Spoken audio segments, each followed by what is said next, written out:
Breaking news చూస్తున్నాం. నైరుతి బంగాళాఖాతంలో పెథాయ్ తుఫాన్ తీవ్ర రూపం దాల్చనుంది. రానున్న 12 గంటల్లో తీవ్ర తుఫానుగా మారే అవకాశం ఉంది. మచిలీపట్నంకు ఆగ్నేయంగా 590 కిలోమీటర్ల దూరంలో కేంద్రీకృతమైంది.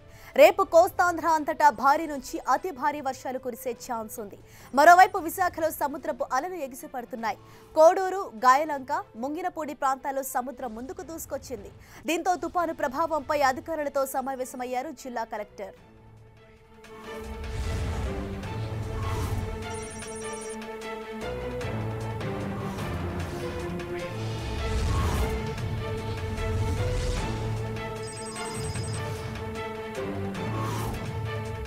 పెథాయ్ తుఫాన్ శ్రీకాకుళం జిల్లాను వణికిస్తోంది. పలు ప్రాంతాల్లో వర్షాలు కురుస్తున్నాయి. బలమైన ఈదురు గాలులు వీస్తున్నాయి. తిత్లీ తుఫాను నష్టం నుంచి ప్రజలు తేరుకోకముందే పెథాయ్ విరుచుకుపడటంతో ప్రజలు వణికిపోతున్నారు. సముద్రం అల్లకల్లోలంగా మారింది. అలలు ఉవ్వెత్తున ఎగిసిపడుతున్నాయి. కళింగపట్నం బీచ్లో పరిస్థితి భయానకంగా మారింది.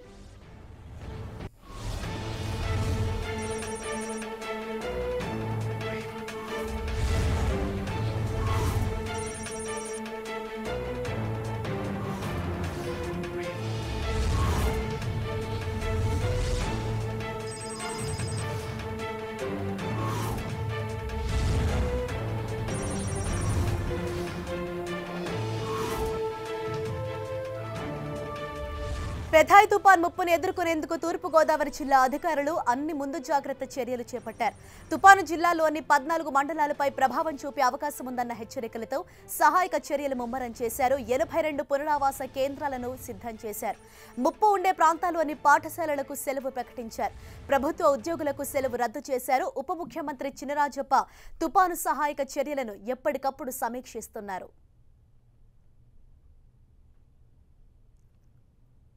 14 మండలాలు ఈస్ట్ గోదావరిలో ఎఫెక్ట్ అవుతాయని చెప్పి అంచనా వేసుకోవడం జరిగింది. ఇప్పటికే 82 రిలీఫ్ క్యాంపులను కూడా ఏర్పాటు చేయటం.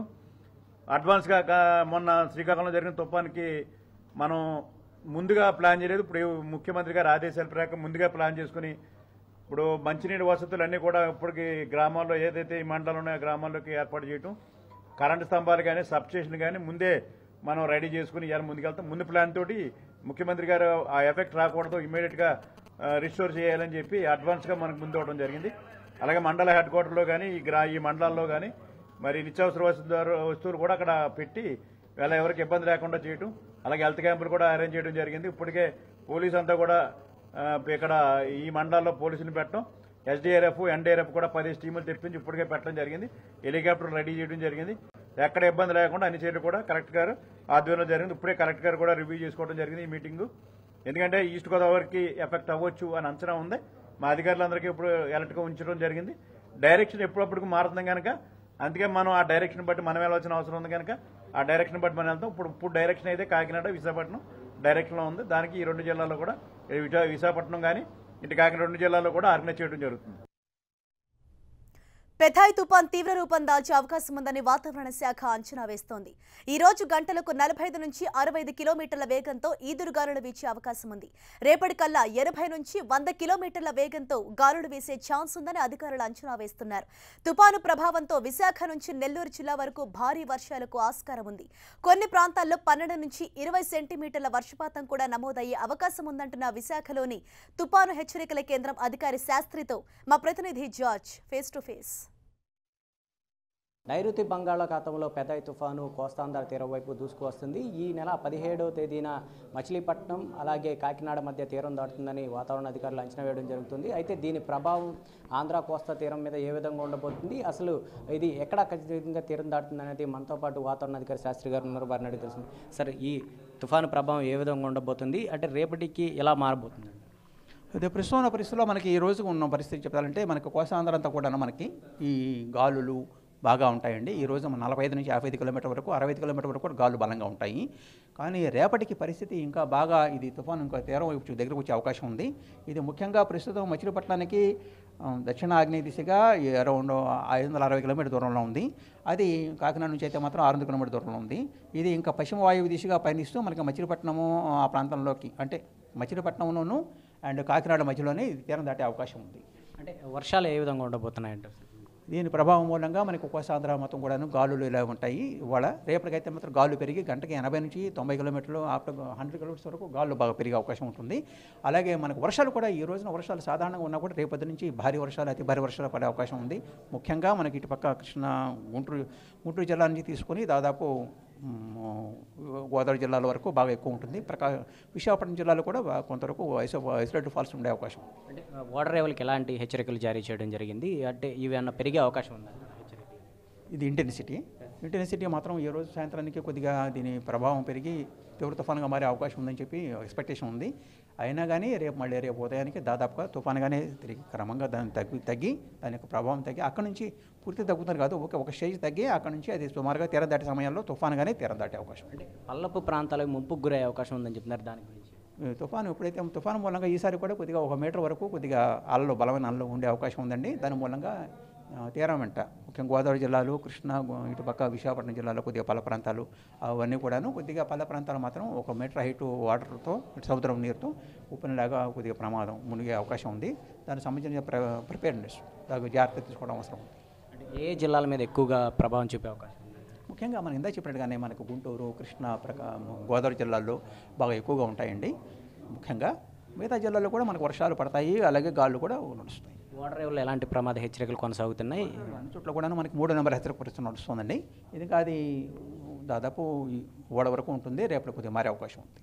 ఇది వాతావరణ అధికారి శాస్త్రి గారు చెప్పడం జరుగుతుంది. ఇది క్రమంగా ఏదైతే ఇప్పుడు తుఫాను పెదాయి కొనసాగుతుందో ఇది క్రమంగా బలహీనపడుతుంది. క్రమంగా బలహీనపడిన తర్వాత ఇది రేపటికి తీవ్ర వాయుగుండంగా మారుతుంది. తీవ్ర వాయుగుండంగా మారి జస్ట్ 1 ఇంచు ఇది మళ్ళీ క్రమంగా దాన్ని బలహీనపడి అనంతరమే ఇది ఈ ఏదైతే ఈ ఉత్తర వాయు దిశగా పయనిస్తూ కాకినాడ, మచిలీపట్నం వద్ద తీరం దాటుతుందని అంచనా వేయడం జరుగుతుంది. కాకినాడ తీరం దాటే సమయంలో ఏదైతే ఉందో అలలు ఉధృత ఉప్పెను ఎక్కువగా ఎగసిపడుతున్న నేపథ్యంలో ఆ పల్లపు ప్రాంతాలు ఏవైతే ఉన్నాయో, అంటే ఈ కాకినాడ వద్ద నుంచి ఇటువైపు ఏ పల్లపు ప్రాంతాలు ఉన్నాయి ఇవన్నీ కూడా ముంపుకు గురయ్యే అవకాశం ఉందని చెప్తున్నారు. గాలుల వేగం కూడా కోస్తాంధ్ర తీరం వెంబడి బలంగా వీస్తాయని చెప్తున్నారు. వర్షాల ప్రభావం కూడా ఎక్కువగా ఉండే అవకాశం ఉంది.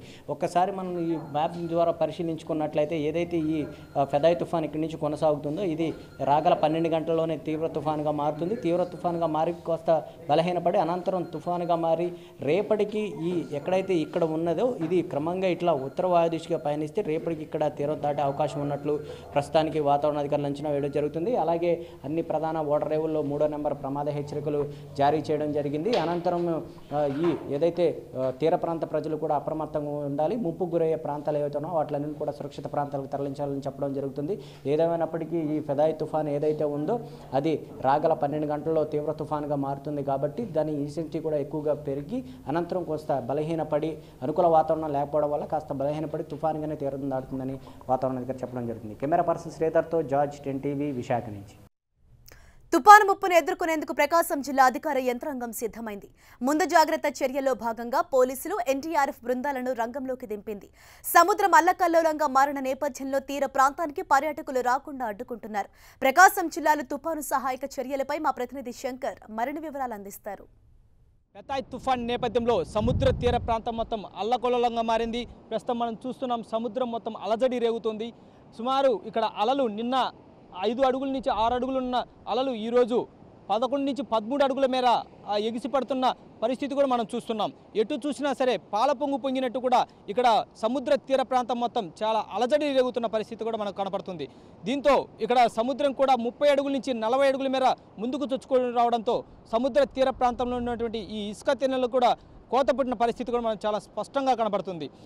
ప్రధానంగా జిల్లాలో చూసినట్టయితే ఈ తుఫాన్ ప్రభావం పెద్దగా లేనప్పటికీ అక్కడక్కడ భారీ వర్షాలు కురిసే అవకాశాలు ఉన్నాయని చెప్పేసి జిల్లా అధికారులు చెబుతున్నారు. జిల్లా మొత్తం ఒక మోస్తారు వర్షాలు కూడా కురిసే అవకాశం ఉందని కూడా ఇప్పటికే అధికారులు కూడా చెప్పడం జరిగింది. ప్రధానంగా ఈరోజు సాయంత్రానికి ఇక కాకినాడ, మచిలీపట్నం తీర ప్రాంతం దాటే అవకాశం ఉండడంతో ఈ తుఫాన్ అనేది ప్రకాశం జిల్లాలో ఉన్నటువంటి 13 మండలాలు ఏదైతే ఈ సముద్ర తీర ప్రాంతంలో ఉన్నటువంటి లోతట్టు ఆనుకున్నటువంటి ఈ 13 మండలాల్లో దీని ప్రభావం అనేది కొద్దిగా ఎక్కువగా ఉండవచ్చు. దీంతో భారీ స్థాయిలో కొద్దిగా వర్షాలు కురిసే అవకాశం ఉందని చెప్పేసి ఇక్కడ వాతావరణ శాఖ అధికారులు హెచ్చరికలు జారీ చేసిన నేపథ్యంలో జిల్లా యంత్రాంగం మొత్తం అప్రమత్తం కావడం జరిగింది. లోతట్టు ఏరియాలో ఏదైనా ఇబ్బందికర పరిస్థితులు వస్తే ఆయా ప్రాంతాల్లో యుద్ధ ప్రాతిపదికన పరిస్థితులను చక్కదిద్దేందుకు ఇప్పటికే 18 బృందాలను రంగంలో దించామని చెప్పేసి జిల్లా కలెక్టర్ వినయ్ చంద్ కూడా ప్రకటించడం జరిగింది.